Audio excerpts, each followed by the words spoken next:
अक्सर हम जब भी रोटियां बनाते हैं तो कुछ रोटियां बच ही जाती हैं। तो आज मैं आपके साथ शेयर करने वाली हूँ लेफ्ट ओवर रोटी से बनी हुई बेहद मज़ेदार रेसिपी, जिसे बच्चे तो छोड़िए बड़े भी बार बार मांग मांग कर खाएंगे।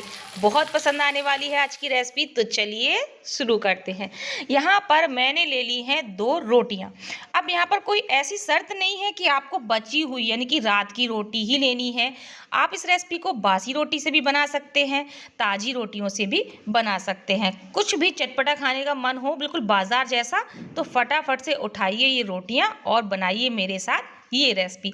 तो यहाँ पर मैंने 2 रोटियां ले ली हैं। ये ताज़ी रोटी ही है, इनमें घी वगैरह कुछ भी नहीं लगा है।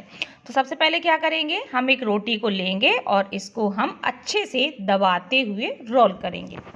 रोल करने के बाद हम अपनी दूसरी रोटी भी रखेंगे, इसके ऊपर रोल रखेंगे और वापस से रोटी को फोल्ड करते जाएंगे। इस तरह से हमने दोनों ही रोटियों को फोल्ड कर लिया है, यानी कि रोल कर लिया है। अब हम चाकू की हेल्प से इसको काटेंगे। चाकू आपको शार्प लेनी है और बहुत ज़्यादा आपको इसको मोटाई में भी नहीं कट करना है और बहुत ज़्यादा पतला पतला भी नहीं काटना है। अगर आप 2 से ज़्यादा रोटियों की ये रेसिपी बना रहे हैं ना, तो बस 2 रोटी को ही रोल करिएगा, क्योंकि ये फिर बहुत मोटा हो जाएगा रोल, तो आपको काटने में दिक्कत होगी। तो आप देख सकते हैं हमने रोटियों को कट कर लिया है और सभी रोटियों को हम खोल देते हैं। तो ये रोटी की पट्टियां बन करके रेडी हो चुकी हैं। तो इन पट्टियों को हम एक प्लेट में निकाल लेते हैं। यहाँ पर एक कढ़ाई में हमने तेल गरम होने के लिए रख दिया है। तेल आप कोई सा भी ले सकते हैं। जब तेल बहुत अच्छे से गरम हो जाए, यहाँ पर तेल का अच्छे से गरम होना ज़रूरी है, तब हमने अपनी ये रोटी की जो पट्टियाँ बनाई हैं ना, इन पट्टियों को हम तेल में डालेंगे। तो यहाँ पर मैं 2 बार में ही इन पट्टियों को डालूंगी। अगर आप इकट्ठे भर देंगी ना, तो ये सारी पट्टियाँ आपस में चिपक जाएंगी।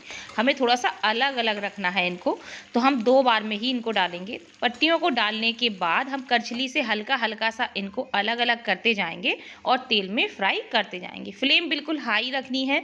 इतना प्रोसेस करने में ज़्यादा से ज़्यादा आपको 2 से 3 मिनट का समय लगेगा। तो आपको इन रोटियों को सुनहरा होने तक बढ़िया से तल लेना है। तो जब ये रोटियां अच्छे से तल जाएंगी ना, तो इनका कलर बढ़िया गोल्डन हो जाएगा, हल्का सा ब्राउन जैसा नज़र आएगा और ये बहुत ही क्रिस्पी भी हो जाएंगी। तो लीजिए, बातों बातों में हमने रोटियों को तल भी लिया है और आप देख सकते हैं इनका कलर काफ़ी अच्छा सुनहरा आ चुका है। तो बस अब हम इनको निकाल लेते हैं। तो इसी तरह से हम बाकी की बची हुई रोटी की पट्टियों को भी तल लेते हैं। फ्लेम बस हाई रखनी है, तेल अच्छा गर्म होना चाहिए। बहुत ही क्विकली ये रोटियां तल जाएंगी और क्रिस्पी हो जाएंगी। तो कलर आप देख सकते हैं बढ़िया लाइट गोल्डन हो चुका है।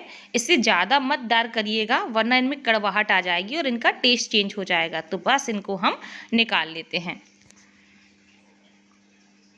निकालने के बाद इन रोटियों को हम ठंडा होने देंगे, ताकि ये बहुत ही क्रिस्पी एकदम पपड़ी की तरह हो जाएं। तो आप देख सकते हैं ये बहुत ही क्रिस्पी हो गई हैं। तो मैं इनको एक प्लेट में आपको निकाल करके दिखाती हूँ। आप इनकी आवाज़ से समझ पा रहे होंगे कि ये कितनी ज़्यादा क्रिस्पी हो चुकी हैं। और देखिए, बिल्कुल भी आपस में चिपकी नहीं है, सभी पपड़ी अलग अलग हैं।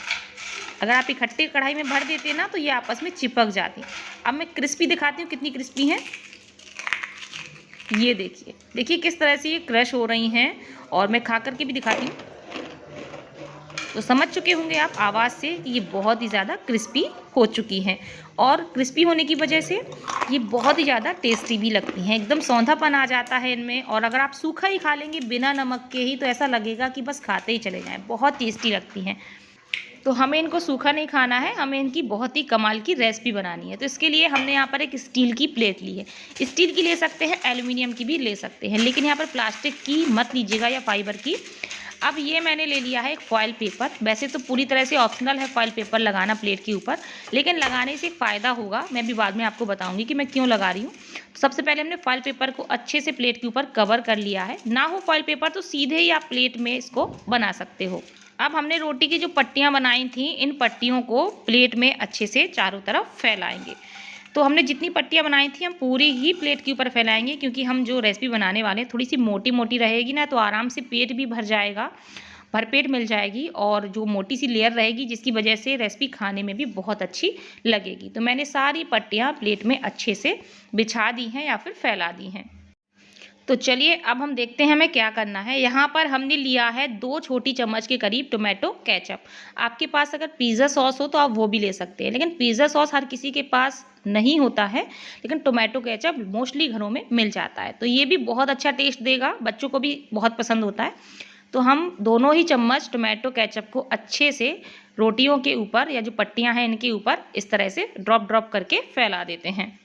अब ये मैंने लिया है क्यूब चीज़, आप मोज़रेला भी यूज़ कर सकते हैं। तो हम क्या करेंगे, ग्रेटर की हेल्प से चीज़ को कद्दूकस करके इसके ऊपर डालेंगे। तो अभी हमें चीज़ को बहुत ज़्यादा नहीं डालना है, हम कुछ चीज़ का इस्तेमाल ऊपर से भी करेंगे। तो हमने आधा क्यूब चीज़ घिस दिया है और आधे को हम साइड में रख लेते हैं। यहाँ पर हमने कुछ सब्जियाँ ली हैं। एक मीडियम साइज़ का प्याज जिसको हमने लंबाई में पतला पतला काटा और हाथों से मसल दिया ताकि इसकी सारी लेयर्स खुल जाएं।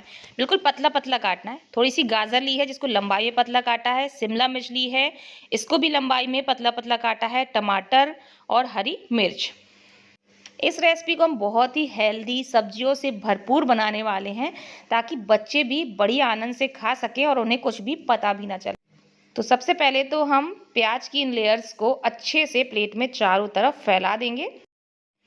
अब हम इसमें गाजर, शिमला मिर्च, ये सभी सब्जियां भी अच्छे से फैला देते हैं। सब्जियां आप कम या ज़्यादा भी कर सकते हैं और जो सब्जी जैसे आपको पसंद ना भी हो तो आप इसको स्किप कर सकते हैं। तो शिमला मिर्च भी हम इस तरह से लगा देते हैं।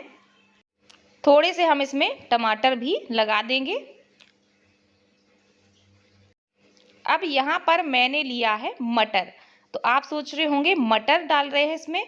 जी हाँ फ्रेंड्स, मटर डाल करके देखिएगा, बहुत अच्छे लगेंगे। अगर आपके पास स्वीट कॉर्न है तो आप वो भी डाल सकते हैं, लेकिन सर्दियों में खूब हरी मटर आ रही है, हरी सब्जियां आ रही हैं, तो बढ़िया भर भर के आप सब्जियों को इसमें डालिए। तो हमने हरी मटर भी डाल दी है और यहाँ पर जो हरी मिर्च थी इसको भी हम लगा देते हैं। मटर यहाँ पर आपको उबली हुई लेनी है, कच्ची मटर का इस्तेमाल नहीं करना है, या फिर आप फ्रोज़न मटर का यूज़ भी कर सकते हैं। तो लीजिए, हमने सभी सब्जियों को खूब अच्छे से सजा वजा दिया है।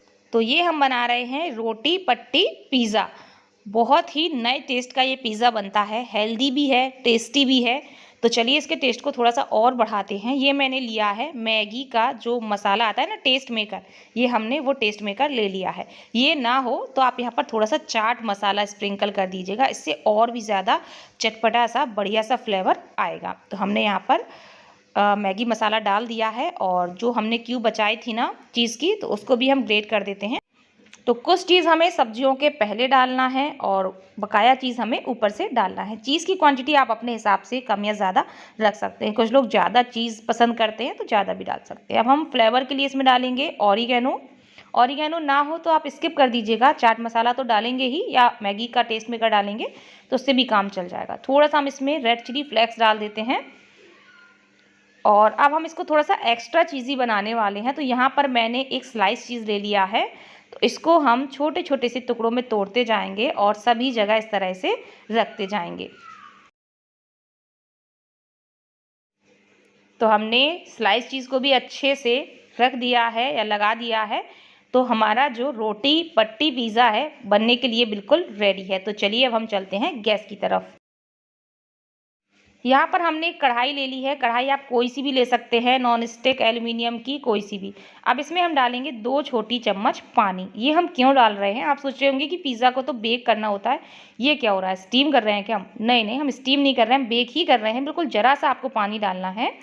बता रही हूँ क्यों डालना है। इसके ऊपर हम एक स्टैंड रख देंगे और ये जो पिज़्ज़ा की प्लेट थी ना, इसको हम स्टैंड के ऊपर रख देते हैं और हम लिड से कवर कर देंगे। अब सुनिएगा मैंने पानी क्यों डाला है। बहुत से लोगों के साथ ये प्रॉब्लम होती है कि पिज़्ज़ा तो हमारा बन जाता है लेकिन चीज़ बहुत देर से मेल्ट होता है या मेल्ट अच्छे से नहीं होता है। थोड़ा सा पानी डालने से क्या होगा, पानी से हल्की सी स्टीम बनेगी, यानी कि भाप बनेगी और वो भाप पूरी कढ़ाई में फैलेगी, पूरे बर्तन में, और बाहर से और अंदर से पूरी तरीके से चीज़ को मेल्ट कर देगी। तो ये प्रोसेस बहुत जल्दी हो जाता है। तो यहाँ पर हम कम से कम 3 से 4 मिनट के लिए इस पिज़्ज़ा को ऐसे ही रखे रहने देंगे ताकि बहुत अच्छे से इसकी सब्जियां जो है वो भी क्रंची हो जाएं और चीज़ भी अच्छे से मेल्ट हो जाए। अब ज़्यादा टाइमिंग नहीं लगेगी, बस 2 छोटी चम्मच पानी डालना है। तो लीजिए, लगभग मुझे 3 मिनट हो चुके हैं और तैयार है हमारा एकदम गर्मा गर्म स्पाइसी मज़ेदार रोटी पट्टी पिज़्ज़ा। आप इसको रोटी पिज़्ज़ा भी बोल सकते हैं, लेकिन हमने रोटी की पट्टियाँ बनाई थी इसलिए मैं इसको रोटी पट्टी पिज़्ज़ा बोल रही हूँ।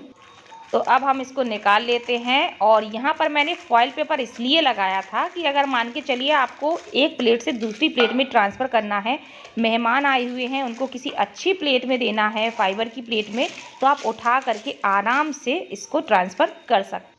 जैसे कि मैंने यहाँ पर ट्रांसफ़र कर लिया है स्टील की प्लेट से सीधे स्टोन वाली प्लेट में। तो लीजिए कितना बढ़िया टेम्पटिंग सा गर्मा गर्म बढ़िया धुआं छोड़ता हुआ हमारा रोटी पट्टी पिज़्ज़ा बनकर के तैयार है। इसको आपको कट नहीं करना है, बस इस तरह से आपको उठाते जाना है और इसको खाते जाना है। तो चलिए भाई, मुझसे कंट्रोल नहीं हो रहा है, मैं तो चली खाने। वाह वाह, बहुत बहुत टेस्टी बना है। तो आप इस रेसिपी को ज़रूर ट्राई करिएगा, बच्चे भी मांग मांग कर खाएंगे और बिल्कुल नहीं कहेंगे कि आपने इसके अंदर कौन कौन सी सब्जी का इस्तेमाल किया है। बड़े भी खाएंगे। तो बस एक बार मेरे कहने पर ये रेसिपी ज़रूर ज़रूर ट्राई करके देखिएगा, आपको भी बहुत पसंद आएगी। उम्मीद करती हूँ आपको आज की ये रोटी पट्टी पिज़्ज़ा की रेसिपी अच्छी लगी होगी। वीडियो अच्छा लगे तो वीडियो को लाइक शेयर ज़रूर करें। Thank you.